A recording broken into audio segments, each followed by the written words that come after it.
السلام علیکم سامعین، 12 جمادی الاولیٰ اور 27 نومبر ہے۔ خبر کا عنوان ہے وقت دعا ہے، دشمن کے ارادے بد ہیں۔ جنگ بندی کا آج آخری دن ہے۔ خبریں اور تھوڑی تفصیل سے سنیے۔ اسرائیل اور فلسطین کے درمیان ہونے والی جنگ کا آج آخری دن ہے اور اسرائیلی وزیر اعظم نے اعلان کیا ہے کہ جنگ بندی کے فوراً بعد ہم دوبارہ جنگ شروع کر دیں گے۔ ادھر جرمنی کے دارالحکومت برلن میں غزہ کے مسلمانوں کی حمایت میں عوام کا سمندر امڑ آیا۔ لوگوں نے بڑا احتجاج کیا ہے اور کہا ہے کہ جنگ بند رہنی چاہیے۔ اسی طرح کا ایک بڑا احتجاج انڈونیشیا میں ہوا ہے، جہاں انسانوں کے ٹھاٹھے مارتا ہوا سمندر امڑا ہے۔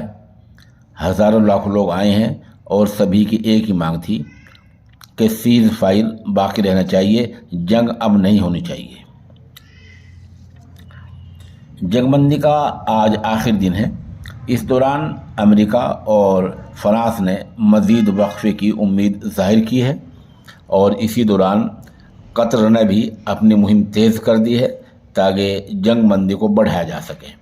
ادھر پتہ چلا ہے کہ حماس نے بھی 2 سے 4 دن کی جنگ بندی کے وقفے کی حمایت کی ہے اور اس پر رضامندی ظاہر کی ہے۔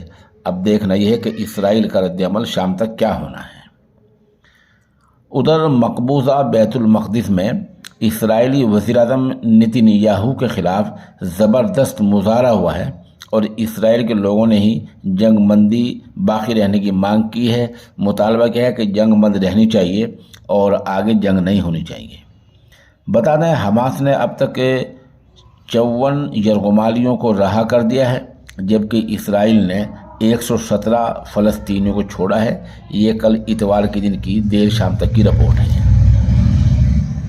اسرائیلی وزیر اعظم نتن یاہو کل غزہ میں پہنچے ہیں اور وہاں انہوں نے اسرائیلی فوجیوں سے ملاقات کی ہے اور کہا کہ اس لڑائی کے 3 مقصد ہیں۔